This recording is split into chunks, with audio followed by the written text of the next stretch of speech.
Sa paanan ng kabundukan ng San Rafael, may isang baryong tahimik at napapaligiran ng luntiang kagubatan. Dito nakatira ang binatang si Veloso, isang mahirap ngunit masipag na magsasaka. Bata pa lamang siya nang maulila sa magulang, kaya't mula noon ay siya na lamang ang bumubuhay sa sarili. Nakatira siya sa isang lumang bahay kubo sa gilid ng kakahuyan, malapit sa ilog kung saan siya madalas manghuli ng isda o mag-igib ng tubig. Tahimik ang buhay ni Veloso, ngunit hindi ito naging madali. Madalas siyang kutyain ng mga kabarangay dahil sa kanyang kahirapan. Walang mararating yan si Veloso, madalas sabihin ng mga tambay sa tindahan. Ngunit hindi ito iniinda ng binata. Alam niyang hindi kayamanan ang sukatan ng pagkatao, kundi kabutihan ng puso. Isang dapit hapon, habang naglalakad siya pauwi mula sa bukid, napansin niyang tila kakaiba ang ihip ng hangin. Parang may bulong na nagmumula sa kagubatan. Ang mga dahon ng mga puno ay gumagalaw kahit walang malakas na hangin, at ang mga ibon ay biglang nagsiliparan na parang may nilalayuan. Dahil likas na mapagmatyag si Veloso, dahan-dahan siyang lumapit sa pinagmumulan ng kakaibang tunog. Sa gitna ng makapal na mga puno, nakita niya ang isang malaking nilalang matangkad na tila kayang abutin ang mga sanga ng puno. Ang balat nito ay kulay puti na parang niebe, at ang mga matay kulay asul na malamlam. Isang puting kapre. Sa halip na matakot, napako sa kinatatayuan si Veloso. Hindi ito katulad ng mga kwento ng matatanda na nagsasabing marahas at mapanakit ang mga kapre. Ang nilalang na ito ay nakaupo lamang sa tabi ng punong balete. May hawak na malaking sanga na parang baston. Nang mapansin siya ng kapre, tumingin ito sa kanya ng diretsyo, ngunit ang titig ay hindi mabangis, kundi puno ng kalungkutan. "Hindi ka natatakot sa akin?" Mahinahong wika ng kapre. Ang boses nito ay malalim at tila umuugong sa hangin. "Hindi po," sagot ni Veloso, bagaman may kaba sa dibdib. "Hindi naman kayo gumagawa ng masama, kaya bakit ako matatakot?" Ngumiti ang kapre. "Matagal na akong hindi kinausap ng tao. Ako si Gorion, ang tagapangalaga ng kagubatang ito. Matagal ko nang minamasdan ang iyong kabaitan, Veloso." Hindi makapaniwala si Veloso. "Paano ninyo po ako nakikilala? Alam ng kagubatan ang lahat ng may mabuting puso," sagot ni Gorion. "Ang mga ibon, ang hangin, at maging ang mga puno, lahat sila'y nagkukwento sa akin." Lumapit si Veloso, marahang yumuko bilang paggalang. "Kung ganon, kayo po ang dahilan kung bakit ligtas pa ang aming bukirin. Lagi pong may mga hayop na hindi lumalapit sa aming mga pananim." Ngumiti muli ang puting kapre. "Iyon ay dahil binabantayan kita. Ang iyong kabutihan ay bihira sa mga tao ngayon, kaya nais kong tulungan ka." Mula noon, naging kakaibang magkaibigan sina Veloso at Gorion. Tuwing gabi matapos magtrabaho sa bukid, dinadalaw ni Veloso ang kapre sa ilalim ng balete. Dito sila nagkukwentuhan tungkol sa buhay, sa kalikasan, at sa mga lihim ng daigdig ng mga nilalang na hindi nakikita ng karaniwang tao. Tinuruan ni Gorion si Veloso ng tamang paraan ng pag-aalaga sa lupa, kung paano kausapin ang hangin at unawain ang mga ibong nagbibigay ng babala bago dumating ang bagyo. Ngunit habang lumalalim ang kanilang pagkakaibigan, may mga matang lihim na nagmamasid sa kanila mula sa malayo. Isa sa mga ito ay si Mang Arvien, ang sakim at tusong may-ari ng lupa sa baryo. Matagal na niyang pinag-iinteresan ang lupang kinatitirikan ng kubo ni Veloso dahil naniniwala siyang may nakatagong kayamanan sa ilalim nito. Isang gabi, habang pauwi si Veloso galing sa gubat, nakita ni Mang Arvien ang anino ni Gorion, isang dambuhalang hugis na naglalakad sa liwanag ng buwan. Nagliwanag ang mga mata ng matanda sa kasakiman. kung totoo ang narinig kong kapre ang kasama ng batang yon, bulong niya, tiyak na may itinatago itong yaman o agimat. Simula noon, pinlano na niyang mapaalis si Veloso sa lupang iyon. Ngunit hindi niya alam na ang binatang pinagtitripan niya ay may kakampi, isang nilalang na hindi basta-basta matitinag. Habang tumatagal, napansin ni Veloso na tila nagbabago ang paligid. May mga kakaibang nilalang na tila nagbabantay sa kanya tuwing gabi, mga duwende, diwata at engkantong hayop. Lahat ay kaalyado ng puting kapre.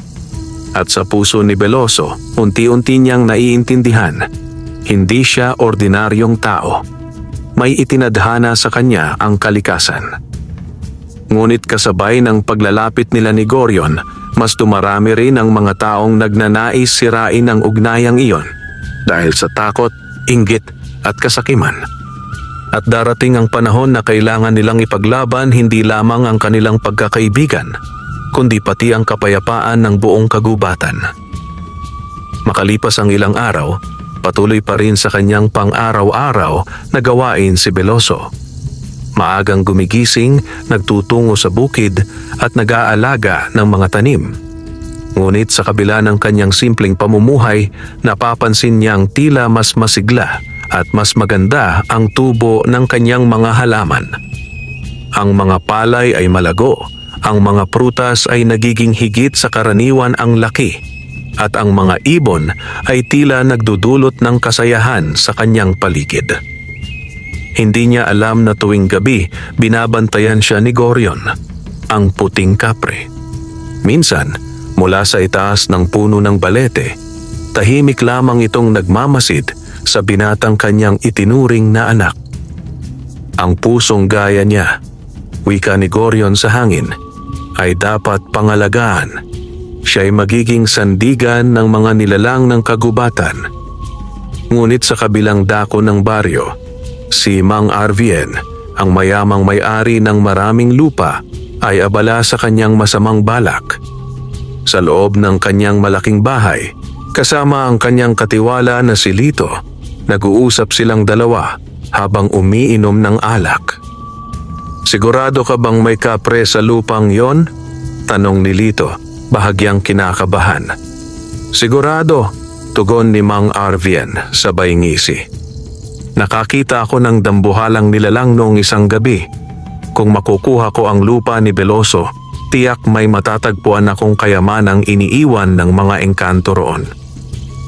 Pero Mang Arvien, sagot ni Lito, baka mapahamak tayo. Alam ng matatanda, ang mga nilalang sa gubat ay hindi basta-basta. Ang kapre raw ay tagapangalaga, napangisi ang matanda. Mga alamat lang yan, wala akong kinatatakutan. Ang mahalaga, mapaalis natin ang batang yon. Magpadala ka ng mga tao bukas. Sirain ang kanyang mga tanim. Gawin nating dahilan para mapilit siyang umalis. Kinabukasan, habang si Veloso ay nasa ilog, may ilang kalalakihan ng palihim na pumasok sa kanyang bukirin. Sinira nila ang mga palay, binunot ang mga gulay, at sinunog ang ilang bahagi ng taniman. Nang bumalik si Veloso, halos mangyak-ngyak siya sa nakita. Diyos ko, wika niya, bakit ganito? Lumuhod siya sa lupa at hinaplos ang mga abo ng mga nasunog na halaman. Ngunit biglang humangin ng malakas. Ang mga dahon ng kagubatan ay nagalugan at isang pamilyar na tinig ang narinig niya. Veloso! Paglingon niya, bumungad si Gorion, nakatayo sa gitna ng usok. Ang kanyang mga mata ay nagliliwanag ngunit hindi sa galit, kundi sa pag-aalala. Sila ang mga sakim na tao sa baryo, wika ng kapre. Gusto nilang makuha ang lupang ito, ngunit huwag kang mangamba. Hindi nila alam na may kapangyarihang nagbabantay sa iyo. Napayuko si Veloso. Gusto ko lang po ng tahimik na buhay, Gorion. Ayaw ko ng gulo. Ngunit minsan, sagot ng kapre, ang kabutihan ay sinusubok, ang kagubatan ay nagmamasid, at ang mga espiritu nito ay hindi papayag na manaig ang kasamaan. Pagkatapos ay itinaas ni Gorion ang kanyang kamay. Mula sa hangin ay lumitaw ang mga mumunting liwanag, mga diwata ng lupa at hangin. Isa-isang dumampi sa mga sinunog na tanim at sa harap ni Veloso, unti-unting sumibol muli ang mga halaman. Mas malago, mas luntian, mas malusog. Napaluha si Veloso. Hindi ko po alam kung paano ako magpapasalamat. Ngumiti si Gorion. Hindi mo kailangang magpasalamat. Ang kagubatan ay nagbibigay lamang ng gantimpala sa may mabuting puso. Ngunit sa di kalayuan, si Mang Arvin ay muling nagmamasid. Sa pagkakataong ito, kasama niya ang isang matandang albularyo, si Aling Basilia, na kilalang may kaalaman sa mga engkanto at itim na mahika. Iyon nga ang kapre, bulalas ni Mang Arvin. At may kapangyarihan nga ito. Basilia, kaya mo bang mahuli o mapahina ang nilalang na yan? Ngumiti ng tuso ang matanda. Kung may kapalit na ginto at lupa, kaya kong bumuo ng orasyon na magpapatulog sa kahit sinong engkanto. Ngunit kailangan natin ng dugo ng taong malapit sa kanya. Bibigyan kita ng lahat ng gusto mo, sagot ni Arvin. Basta mapaalis ko lang si Veloso at makuha ko ang kanyang lupa. Samantala, sa gabing iyon, nakaramdam si Gorion ng kakaibang panginginig ng lupa. Ang mga hayop sa gubat ay nagsitakbo at ang mga ibon ay nagsiliparan ng may takot. Tumitig siya sa hilagang bahagi ng kagubatan, doon kung saan nakatira si Aling Basilia. Veloso, mahinahong wika ng kapre, may paparating na panganib. Ang kagubatan ay bumubulong ng babala. Ang kasamaan ay gumagalaw sa dilim. Napakunot noo si Veloso. Ano po ang dapat kong gawin? Bukas ng gabi, huwag kang lalabas ng iyong bahay. Ano mang marinig mo, huwag kang matakot, huwag kang titingin, at huwag mong bubuksan ang pinto. May darating na pagsubok at doon natin malalaman kung hanggang saan ang tibay ng iyong puso. Tumango si Veloso, bagaman may kaba. Alam niyang hindi simpleng bagyo o unos ang tinutukoy ng kanyang kaibigan. Isa itong digmaan ng liwanag at dilim at hindi na siya ordinaryong binata lamang. Habang sumasapit ang dilim, ang kagubatan ay tila humihinga ng mabigat. Ang buwan ay natatakpan ng ulap at ang mga alitap-tap ay naglaho sa paligid.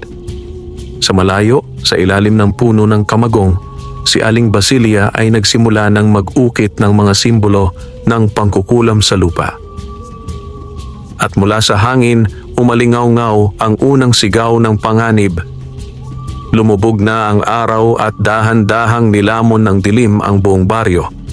Ang katahimikan ng paligid ay tila may mabigat na dala, parang may nagmamasid, may nag-aabang.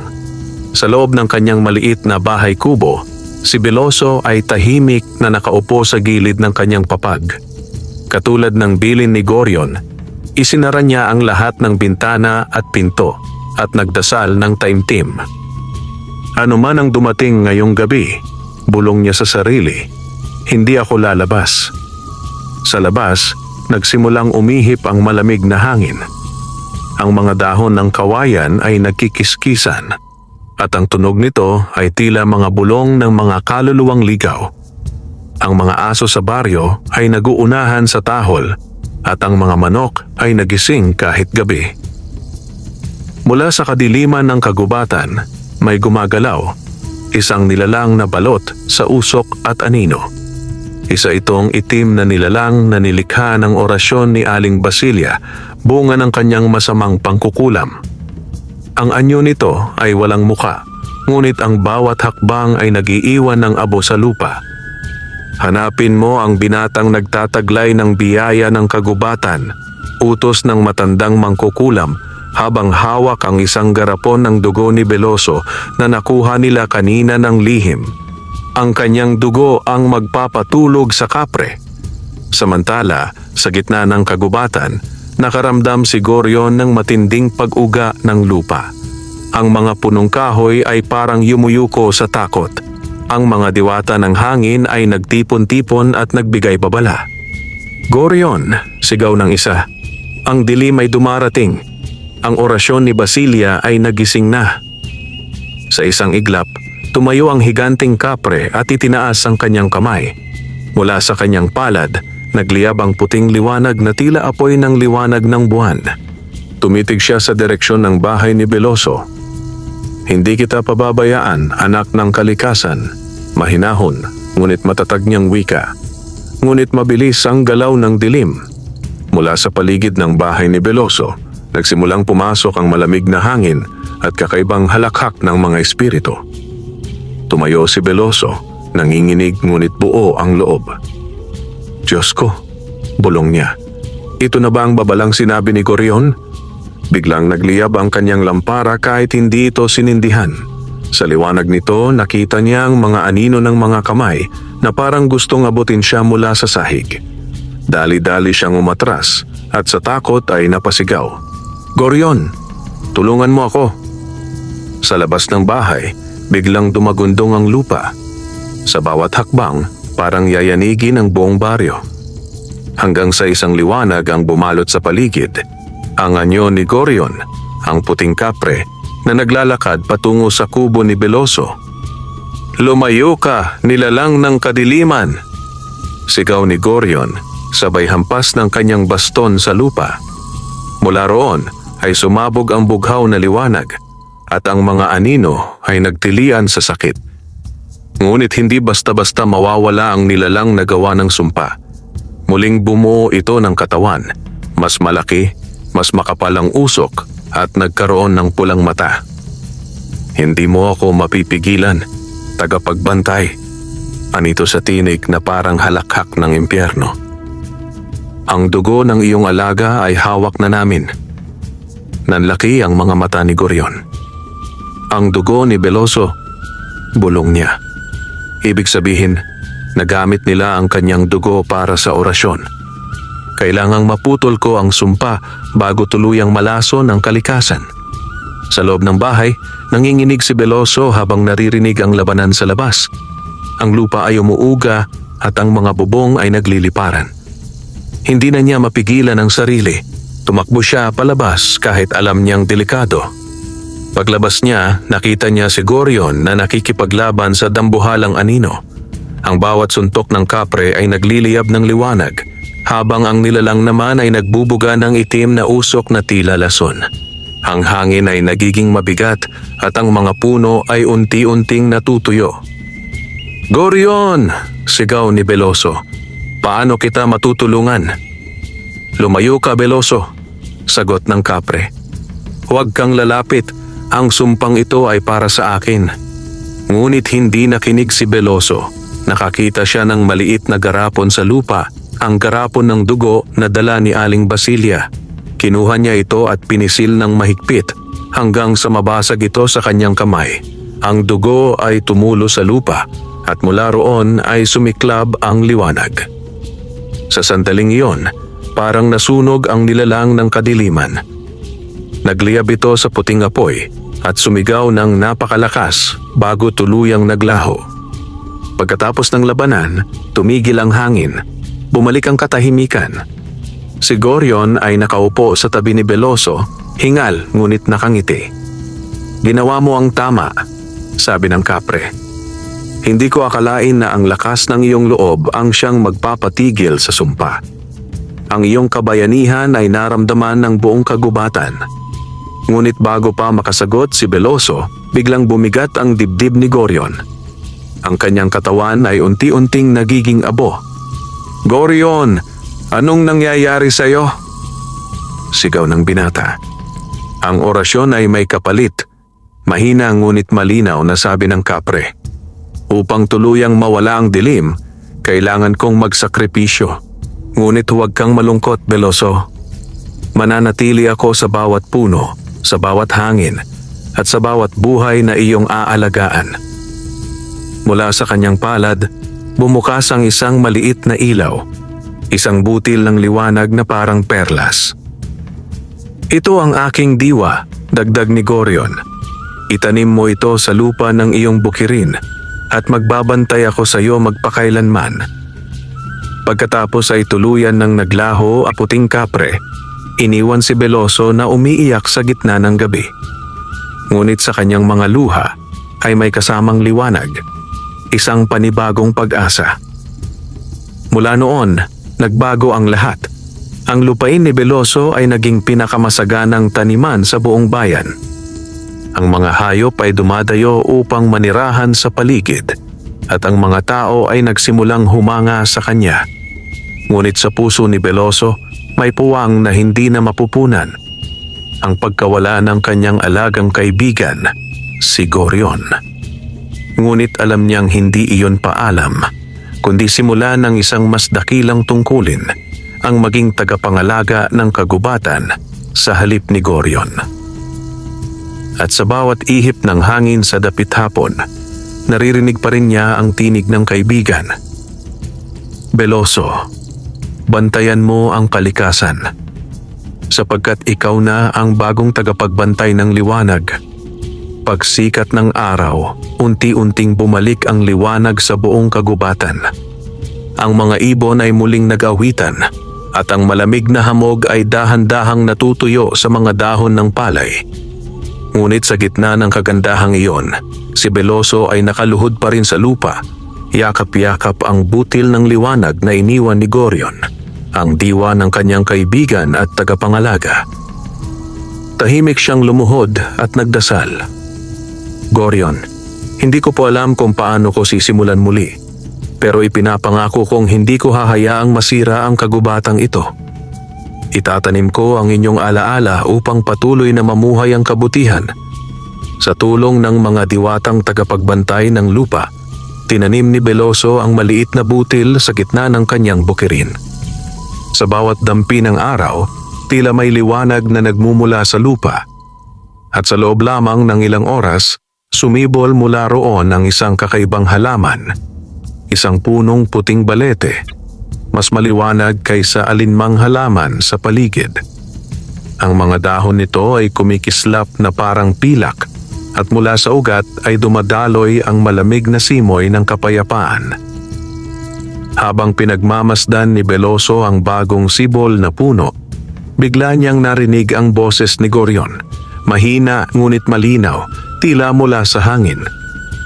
Veloso, ito ang aking tahanan ngayon, huwag kang matakot. Habang tumutubo ang punong ito, lalago rin ang iyong kapangyarihan bilang tagapangalaga. Napaiyak si Veloso, ngunit may ngiti sa kanyang labi. Hindi ko po kayo bibiguin.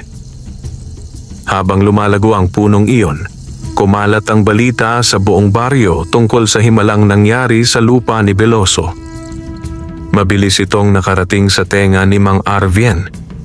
Galit na galit siya nang marinig na muling sumigla ang bukirin ng binata at mas dumami pa ang mga ani kaysa dati.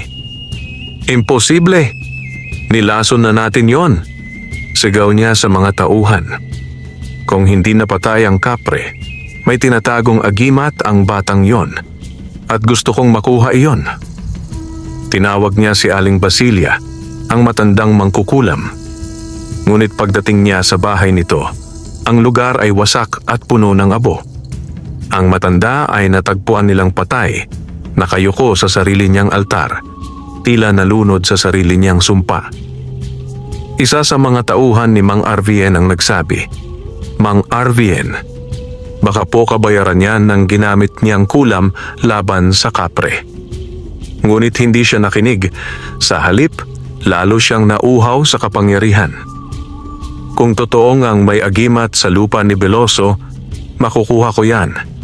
Sa susunod na kabilugan ng buwan, maghanda kayo. Makalipas ang ilang linggo, napansin ni Veloso na kakaiba ang nangyayari sa kanyang katawan. Kapag hinahaplos niya ang mga halaman, mabilis itong tumutubo. Kapag tinatamaan siya ng ulan, parang may malamig na enerhiya na pumapasok sa kanyang balat. Isang gabi, habang nagdidilig siya, bigla niyang nakita ang maliit na anyo ng isang diwata na lumitaw sa ibabaw ng puting balete. Ang diwata ay nakasuot ng manipis na kasuotang parang sinag ng buwan at ang buhok nito ay tila gawa sa hamog. Veloso, wika ng diwata. Ako si Liraya, sugo ng mga tagapangalaga ng kagubatan. Pinili ka ni Gorion bilang kahalili niya. Sa'yo ipinagkaloob ang kapangyarihang magpanumbalik ng buhay at magprotekta sa mga nilalang ng kalikasan. Hindi ko po alam kung karapat-dapat ako, tugon ni Veloso. Isa lang akong simpleng tao. Ngumiti si Liraya. Ang karapat-dapat ay hindi ang makapangyarihan, kundi ang may pusong marunong magmahal sa lahat ng nilalang. Itinaas ng diwata ang kanyang kamay at mula sa puting balete ay tumubo ang bunga ng liwanag, kulay ginto at bilog na parang araw. Ibinigay niya ito kay Veloso. Ito ang bunga ng kalikasan, sabi niya. Kung may darating na panganib, ito ang magpapalakas sa iyo. Ngunit tandaan mo, ang kapangyarihan nito ay hindi para sa paghihiganti, kundi para sa pagligtas. Sa sandaling iyon, naramdaman ni Veloso ang kakaibang enerhiya na dumaloy sa kanyang katawan. Ang kanyang mga mata ay nagningning at ang paligid ay tila naging mas malinaw sa kanyang paningin. Naririnig niya ang bulong ng mga puno, ang mga buntong hininga ng hangin at maging ang pulso ng lupa. Isang gabi habang nakatingala siya sa buwan, narinig niya muli ang tinig ni Gorion. Veloso, mag-ingat ka. Ang mga anino ng kasakiman ay hindi basta nawawala. Si Mang Arvien ay muling gagalaw. Hindi nakulam ang kanyang sandata, kundi ang puso ng mga taong sakim sa kayamanan. Napahigpit ang hawak ni Veloso sa bunga ng kalikasan. Kung ganon, hindi na ako uurong. Ipinangako ko sa inyo, Gorion, ipagtatanggol ko ang kagubatan at ang mga nilalang dito. Ngunit sa kabila ng kanyang tapang, naramdaman ni Veloso ang pangamba dahil alam niyang ang susunod na laban ay hindi na lamang laban sa dilim, kundi laban sa kasakiman ng mga tao. At sa malayo, sa ilalim ng buwan, nakatayo si Mang Arvien sa gilid ng kakahuyan, kasama ang mga armadong tauhan. Sa kanyang kamay ay may hawak na palakol na may ukit ng mga sinaunang simbolo, isang kasangkapang may sumpa. Ngayon, bulong niya, ipapakita ko kung sino ang tunay na makapangyarihan sa baryong ito. At nagsimula na ang paglapit ng kadiliman sa liwanag ng puting balete. Tahimik ang baryo ng San Rafael sa gabing iyon. Ang mga alitaptap ay tila nagtatago at ang hangin ay mabigat, parang nagbabadya ng unos. Sa gitna ng dilim, isang grupo ng mga kalalakihan na may dalang mga palakol, torch at itak ang naglalakad patungo sa lupain ni Veloso. Sa kanilang unahan, naglalakad si Mang Arvien, ang kanyang mukha'y puno ng kasakiman at galit. Ngayon, wika ni Arvien sa mga tauhan, gugunawin natin ang lupang ito. Sunugin ninyo ang lahat ng tanim at putulin ang punong iyon na parang nagliliwanag. Gusto kong mapaalis si Veloso ng tuluyan. Nanginginig sa kaba ang ilan sa mga lalaki. Mang Arvien, baka may sumpa ang punong yon. Sabi ng mga tao, yan daw ang tahanan ng kaluluwa ng kapre. Walang sumpa, sigaw ng matanda. Kayamanan ang meron dyan, gawin ninyo ang inuutos ko. At sa isang iglap, sabay-sabay nilang itinapon ang mga torch sa paligid ng bukirin ni Veloso. Kumalat ang apoy, at sa loob ng ilang sandali, nagliliyab na ang mga damo at taniman. Ngunit sa gitna ng kaguluhan, mula sa loob ng bahay, nagising si Veloso. Agad niyang naamoy ang usok at nakita ang liwanag ng apoy sa labas. Diyos ko! Sigaw niya, sabay labas ng bahay. Nang makita niya ang mga tauhan ni Arvien, sumiklab sa dibdib niya ang galit. Bakit ninyo ginagawa ito? Sigaw niya. Wala akong ginagawang masama sa inyo. Tumawa ng malakas si Arvien. Wala kang karapatang pagmamay-ari ng lupang ito. Ang lupa ay para sa mga makapangyarihan, hindi sa isang mahirap na gaya mo. Ngunit bago pa makasagot si Veloso, biglang kumulog ng malakas. Ang hangin ay umihip na parang bagyo at ang mga apoy ay biglang namatay. Mula sa lupa, nagsimulang umuga ang paligid. Ang puting balete sa gitna ng bukirin ay biglang nagliwanag ng matindi. Parang buwan na bumaba sa lupa.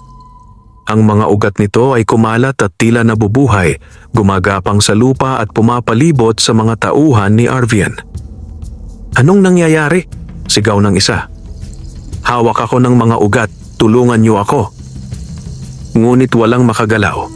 Ang mga ugat ay yumakap sa kanila at mula sa puno ay lumabas ang maliit na liwanag na hugis tao, ang diwa ni Gorion. "Hindi kayo dapat nandito," boses na umalingaw-ngaw sa paligid. "Ang lupaing ito ay banal, pinagpala ng kalikasan. Hindi ito pag-aari ninyo." Lahat ay napayuko sa takot. Si Arvian naman ay nagnginggit-ngit. "Ikaw na naman, kapre. Hindi ako titigil hanggat hindi ko napapatunayan na ako ang mas makapangyarihan." Kinuha niya ang kanyang palakol na may ukit ng mga sinaunang simbolo at buong lakas na tinaga ang puno. Ngunit sa halip na masugatan, ang palakol ay nagliyab at biglang bumalik sa kanya. Tumama ito sa kanyang braso at tuluyang nabitawan. Napasigaw siya sa sakit. Ano to? Nag-aapoy ang balat ko." Sigaw ni Arvian habang ang kanyang braso ay nagliliyab ng bughaw na apoy. Lumapit si Veloso, tangan ang bunga ng kalikasan sa kanyang palad. "Mang Arvian, tigilan niyo na. Hindi pa huli ang lahat para magbago." Ngunit sa halip na makinig, tumawa si Arvian ng malakas, tila nababaliw. "Hindi ako titigil. Kung hindi ko makukuha ang kapangyarihan, sisirain ko na lang ito." Tinangka niyang muling sugurin ang puno, ngunit bigla siyang tinamaan ng matinding liwanag mula sa bunga ng kalikasan. Sumigaw siya at ang buong paligid ay nabulag sa tindi ng sinag. Nang mawala ang liwanag, wala na si Mang Arvian. Ang naiwan na lamang ay ang kanyang sumingaw na anino sa lupa, parang abo na tinangay ng hangin. Ang mga tauhan niya ay isa-isang nagtakbuhan, nanginginig sa takot. Tahimik na muling bumalik ang liwanag ng buwan. Lumapit si Veloso sa punong puting balete at lumuhod. "Salamat, Gorion," bulong niya. "Iniligtas mo ulit kami." Muling narinig niya ang boses ng kapre sa hangin. "Veloso, ang kapangyarihan ng liwanag ay nasa iyong puso. Tandaan mo, hindi mo kailangang sirain ang dilim. Kailangan mo lang itong baguhin." Ngumiti si Veloso. "Oo, Gorion, ipinapangako ko. Gagamitin ko ang regalong ito para sa kabutihan ng lahat." Mula sa gabing iyon, naging banal na lugar ang lupain ni Veloso. Walang sino mang naglakas loob na sirain o galawin ito. Ang punong puting balete ay naging simbolo ng pag-asa ng buong baryo. Muling sumigla ang kalikasan. Ang mga ibon ay bumalik, ang ilog ay luminis, at ang mga tanim ng mga magsasaka ay mas dumami. Si Veloso naman ay itinuring na tagapangalaga ng puting kagubatan. Araw-araw, dinadalaw siya ng mga bata para magtanong tungkol sa mga engkanto at tinuturuan niya sila ng respeto sa kalikasan. Ngunit sa likod ng katahimikan, alam niyang hindi pa tapos ang lahat. Sa bawat ihip ng hangin, may naririnig pa rin siyang bulong, mga nilalang ng dilim na hindi pa tuluyang naglalaho. At isang gabi, habang pinagmamasdan niya ang buwan mula sa ilalim ng puting balete, narinig niya ang tinig ni Liraya, ang diwata. "Veloso, may paparating na mas malaking panganib. Hindi lang kasakiman ng tao ang kalaban mo, kundi ang puwersa ng mga nilalang na nagtatago sa ilalim ng lupa. Ihanda mo ang sarili mo." Napatingala si Veloso sa langit at sa kanyang mga mata, nagniningning ang liwanag ng pag-asa at tapang. "Kung ganon, Anya, simulan natin ang laban para sa buong kalikasan." Lumipas ang mga linggo mula nang mawala si Mang Arvian. Tahimik na muling namuhay ang baryo ng San Rafael at ang kagubatan ay muling naging masigla. Sa ilalim ng puting balete, araw-araw ay dinadalaw ni Veloso ang puno upang mag-alay ng dasal at pasasalamat. Ang mga tao sa baryo ay unti-unting natutong rumespeto sa kalikasan. Hindi na sila basta pumuputol ng puno o pumapatay ng hayop sa gubat nang walang pahintulot. Ngunit sa kabila ng kapayapaan, may kakaibang nangyayari sa lupa. Sa gabi, naririnig ni Veloso ang mga mabababang ugong mula sa ilalim ng lupa. Parang may mga higanteng gumagalaw sa kailaliman. Minsan, nagigising siya sa kalagitnaan ng gabi dahil sa bahagyang pag-uga ng lupa, ngunit sa umaga, parang walang nangyari. Isang gabi, dumating si Liraya, ang diwata ng hangin, dala ang malungkot na balita. Veloso, wika niya, ang kagubatan ay muling nasa panganib. Sa ilalim ng lupa ng San Rafael, matagal nang natutulog ang mga nilalang ng dilim. Mga nilikhang isinumpa ng kalikasan dahil sa kanilang kasakiman at galit. Sila'y nagigising na. Napakunot ang noo ni Veloso. Paano sila magigising? Akala ko po'y napayapa na ang lahat matapos mawala si Mang Arvian. Ang galit ng tao ay parang apoy, paliwanag ni Liraya. Kahit isang tao lamang ang puno ng inggit, maaari nitong buhayin muli ang kadiliman. Tinuro ni Liraya ang timog na bahagi ng kagubatan. Doon sa ilalim ng lawa ng itom, naroon ang siwang na kanilang pinagmumulan. Isa silang lahi ng mga balawit, mga halimaw na kalahating tao, kalahating anino. Nilalason nila ang lupa at sinisipsip ang lakas ng mga halaman. Nanlamig si Veloso sa narinig. Kung ganon, dapat kong puntahan ang lugar na iyon. Hindi ka nag-iisa, sabi ni Liraya, sabay kindat. Mula sa liwanag ng buwan, lumitaw ang tatlong nilalang. Isang duwendeng tagapagbantay ng bato na si Lucan, isang malaking agila ng gubat na si Tyrok, at isang matandang espiritu ng ilog na si Amaydano. Sabay silang yumuko kay Veloso. Tagapangalaga, wika ni Lucan. Narinig namin ang tawag ng kagubatan. Handa kaming lumaban sa ilalim ng iyong gabay. Ngumiti si Veloso, hawak ang bunga ng kalikasan na kumikislap sa kanyang palad. Kung ganon, maghanda tayo. Hindi tayo lalaban para sa kapangyarihan, kundi para sa buhay ng lahat ng nilalang. Kinabukasan, bago sumikat ang araw, nagsimula ang paglalakbay ni Veloso at ng kanyang mga kasama. Habang papalapit sila sa lawa ng itom, unti-unting nagbabago ang paligid. Ang mga puno ay tuyo at may mga ugat na parang sinunog. Ang hangin ay mabigat at ang tubig sa paligid ay amoy asupre. Hindi na ito bahagi ng malinis na kagubatan, sabi ni Amaydano habang tinatapik ang kanyang baston. Nakalat na ang lason ng mga balawit. Pagdating nila sa pampang ng lawa, nakita nila ang kakaibang tanawin.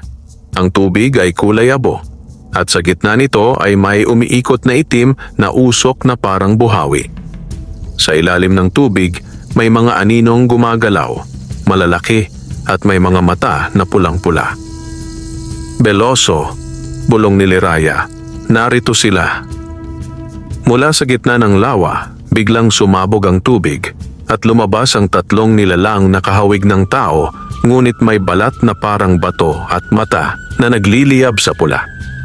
Ang kanilang mga kamay ay mahahaba at puno ng mga kuko. Ako si Tirak, hari ng mga balawit, sigaw ng isa na mas malaki sa iba. Matagal kaming ikinulong ng kalikasan. Ngayon, babawi kami.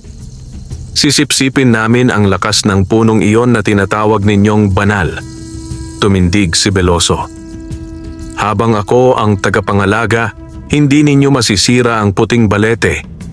Ang lupaing ito ay para sa kabutihan, hindi sa kasakiman.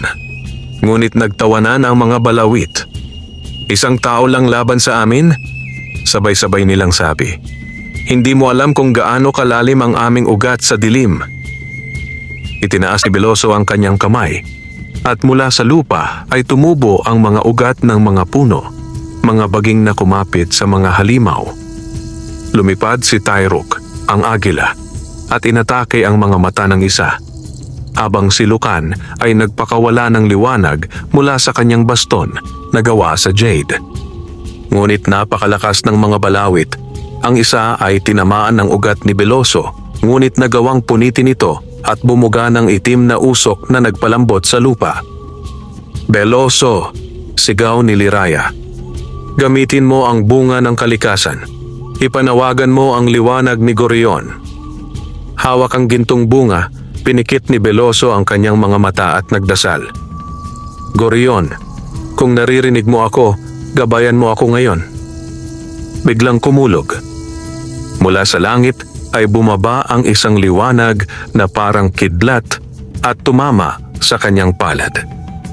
Ang bunga ng kalikasan ay nabasag at mula rito ay lumabas ang liwanag na hugis tao, ang diwa ni Gorion. "Veloso!" sigaw ng puting kapre. "Ituring mo akong lakas ng kalikasan." At sa sandaling iyon, nagsanib ang diwa ni Gorion kay Veloso. Ang balat ng binata ay nagliwanag.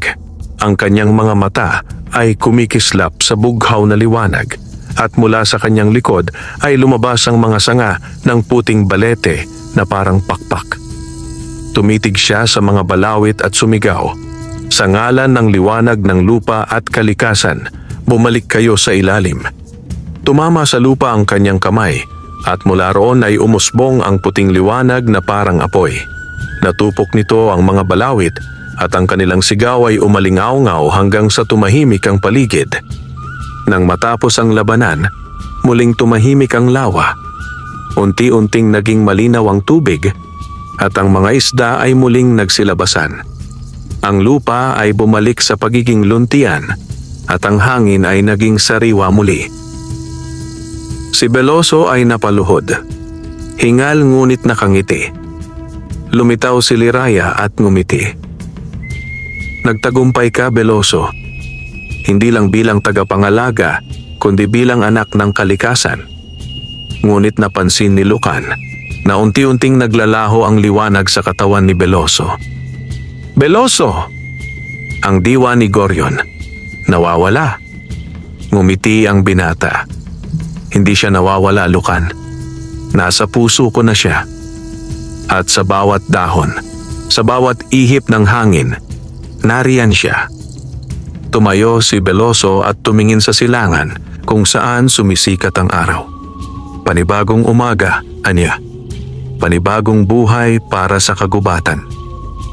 At sa di kalayuan mula sa taas ng mga ulap, natanaw siya ni Gorion, nakangiti, tahimik at payapa.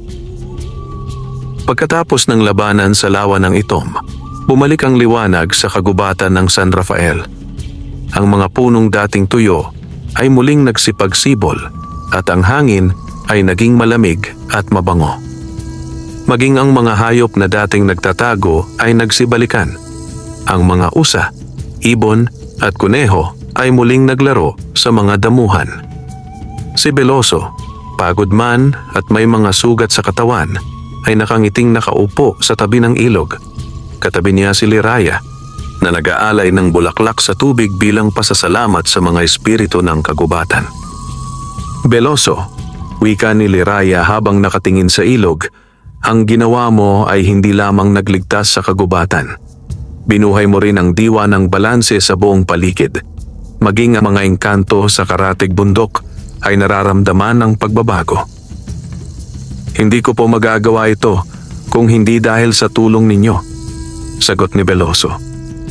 "At kay Gorion, kahit wala na siya, alam kong binabantayan pa rin niya tayo." Ngumiti si Liraya. "At binabantayan ka rin ng langit." Mula sa malayo, dahan-dahang bumaba ang puting hamog na bumabalot sa paligid. Sa hangin ay maririnig ang boses ni Gorion, malambing ngunit makapangyarihan. "Veloso, tapos na ang unang yugto ng iyong tungkulin. Ngunit tandaan mo, ang kalikasan ay walang katapusang labanan. Sa tuwing may sisilang na kasakiman, kailangan ng isang puso ng liwanag upang tumindig." Tumayo si Veloso at nagbuga ng malalim na hinga. Kung ganon, hindi pa ito ang katapusan. Simula pa lang. Mula noon, nagsimula si Veloso sa panibagong layunin. Ang pagtuturo sa mga tao ng pagmamahal at paggalang sa kalikasan. Araw-araw, pumupunta siya sa baryo at nagtuturo sa mga bata. Ipinapaliwanag niya kung bakit bawal magputol ng puno ng walang dahilan, kung paano magtanim ng may respeto sa lupa, at kung paanong ang bawat halaman ay may kaluluwang dapat pakinggan. Minsan, may batang lalaki ang nagtanong, "Kuya Veloso, totoo po bang kaibigan mo ang kapre?" Ngumiti siya.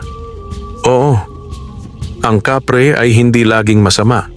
Tulad ng tao, may mabubuti rin sa kanila. Ang mahalaga ay huwag kang manakit at huwag kang magmataas." Ang mga tao sa baryo ay unti-unting nagbago. Ang dating mapagmataas na mga may-ari ng lupa ay nagsimulang tumulong sa pagtatanim. Ang mga mangingisda ay natutong alagaan ng mga ilog at ang mga bata ay natutong magdasal bago pumutol ng kahit isang sanga. Ang kagubatan ay tila mas sumigla. Sa gabi, makikita ang mga alitap-tap na parang mga bituin sa lupa at sa gitna nito ay ang puting balete na kumikislap sa liwanag ng buwan, tanda ng presensya ni Gorion. Ngunit sa kabila ng kasaganahan, may kakaibang pangitain si Veloso. Isang gabi, habang nagbabantay sa ilalim ng balete, nakita niyang nagiba ang kulay ng buwan. Mula sa maputing liwanag, ito ay naging kulay dilaw na parang ginto at sa paligid nito ay may aninong umiikot. Liraya, tawag niya sa diwata. May kakaiba sa buwan.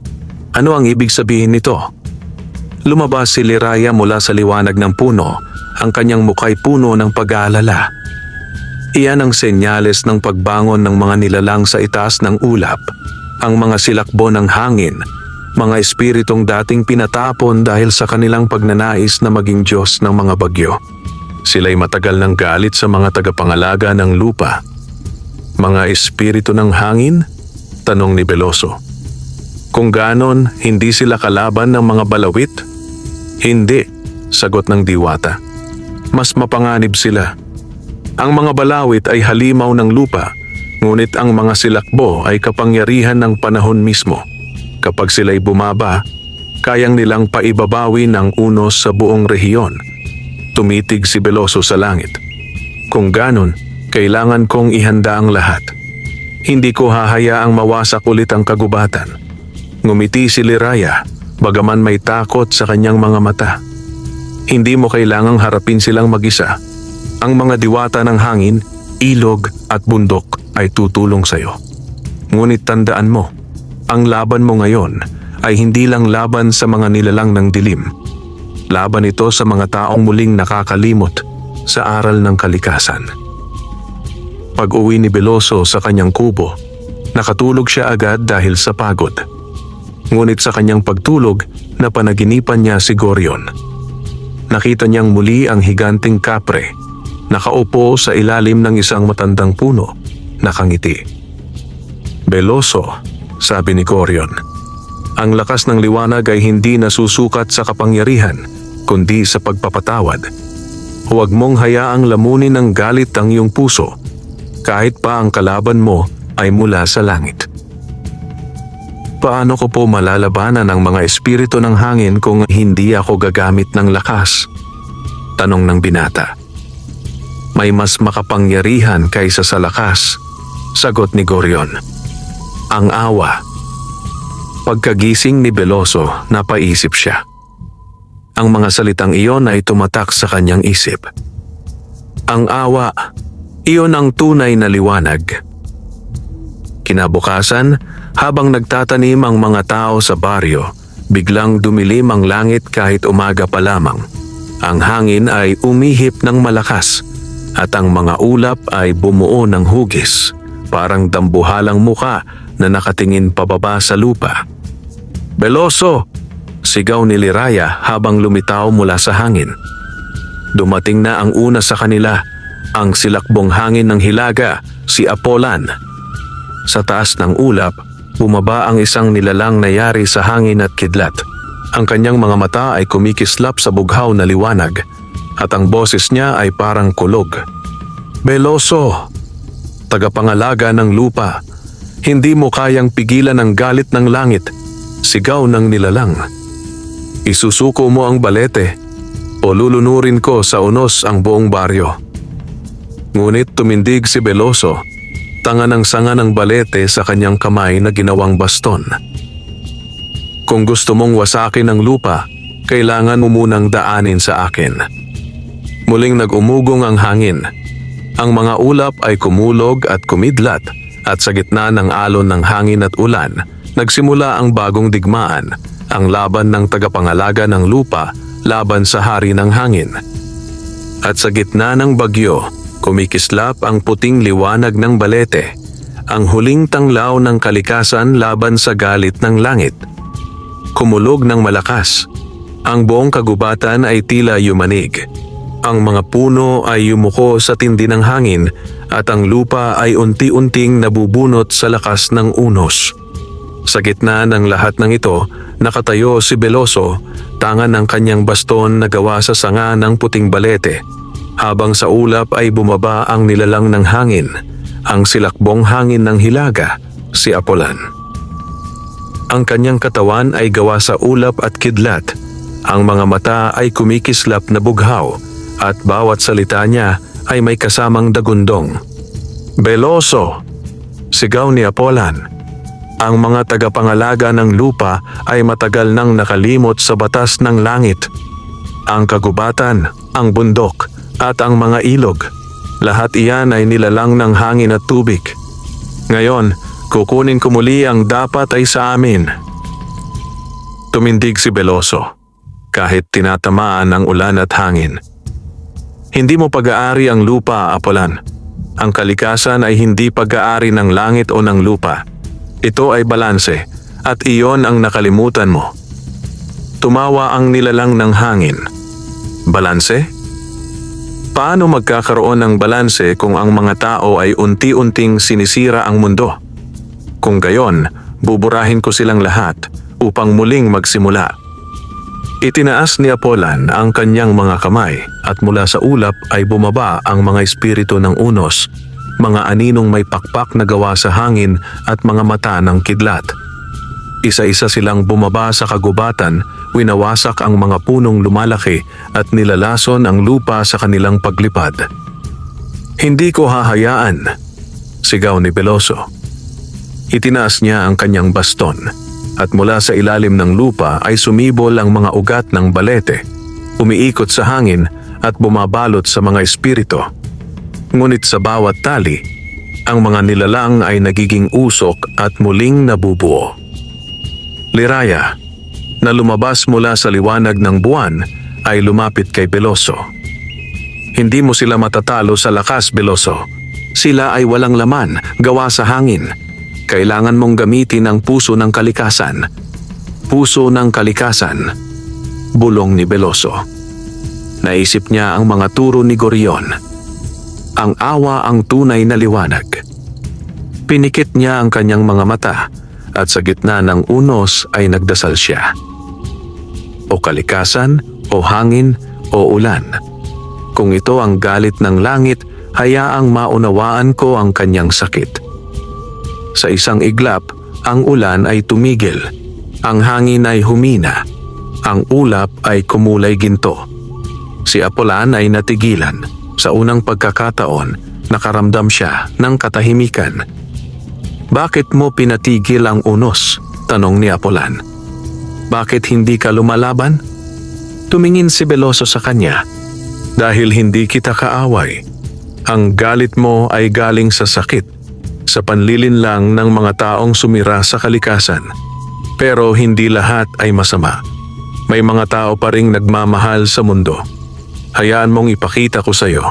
Hinawakan ni Beloso ang lupa at mula roon ay lumabas ang mga larawan, mga bata na nagtatanim, mga magbubukid na nagdarasal bago mag-ani, mga mangingisdang nag-aalay ng bulaklak sa ilog, at mga taong muling nagmamahal sa kalikasan. Lahat ng ito'y tumingkad sa gitna ng hangin. Ang mga mata ni Apolan ay nagbago. Mula sa bughaw, naging mapusyaw na puti. Ang kanyang katawan ay unti-unting lumiwanag. Hindi ko akalaing may natitirang ganitong kabutihan sa mga tao. Bulong ni Apolan. Akala ko, lahat sila ay kasinungalingan.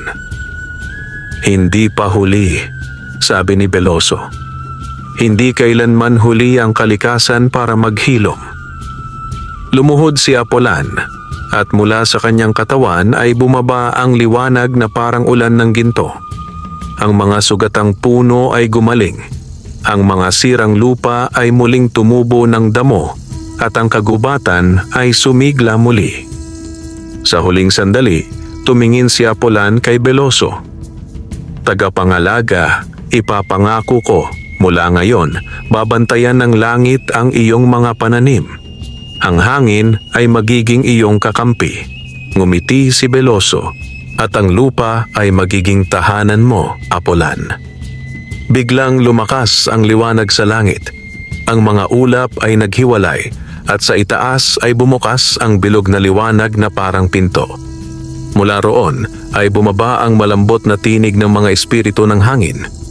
Apolan, anak ng hangin, natutunan mong magpatawad. Bumalik ka sa ulap na may dalang kapayapaan. Ngumiti ang nilalang ng hangin. Paalam, Veloso.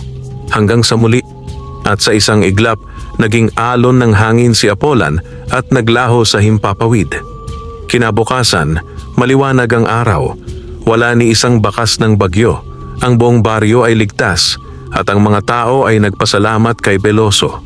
Ang mga bata ay nagdala ng prutas at bulaklak at ang mga matatanda ay lumuhod sa ilalim ng puting balete, nag-aalay ng dasal. Si Liraya ay lumapit kay Veloso, nakangiti. Tapos na ang unos, hindi mo lang nailigtas ang lupa. Napag-isa mo rin ang hangin at kalikasan. Ikaw na ang tinaguriang tagapangalaga ng balanse. Ngumiti si Veloso. Hindi ako nag-iisa. Ang lahat ng nilalang, maging ang hangin at ulan, ay magkaisa kapag may kabutihan sa puso. Tumitig siya sa langit at sa pagitan ng mga ulap ay natanaw niya ang anyo ni Gorion, nakaupo sa ulap, nakangiting nakatingin sa kanya. Veloso, wika ng boses sa hangin, ang iyong puso ay naging tahanan ng kalikasan. Habang may mabubuting tao sa lupa, mananatili kang liwanag ng kagubatan. Sa sandaling iyon, tumakbo ang mga bata sa paligid ng balete, nagtatawanan. Ang mga ibon ay umawit at ang hangin ay humaplos sa mga dahon na tila nagbubulong. Kapayapaan, kapayapaan sa lupa at langit. Si Veloso ay napangiti, tumingala at sabing, ang tunay na kayamanan ay hindi ginto, kundi ang kalikasang marunong magmahal at magpatawad. At sa pagdampi ng hangin sa kanyang mukha, naramdaman niya ang mainit na presensya ng kanyang alagang kapre, ang puting Gorion, na muli siyang niyakap ng hangin. Wakas.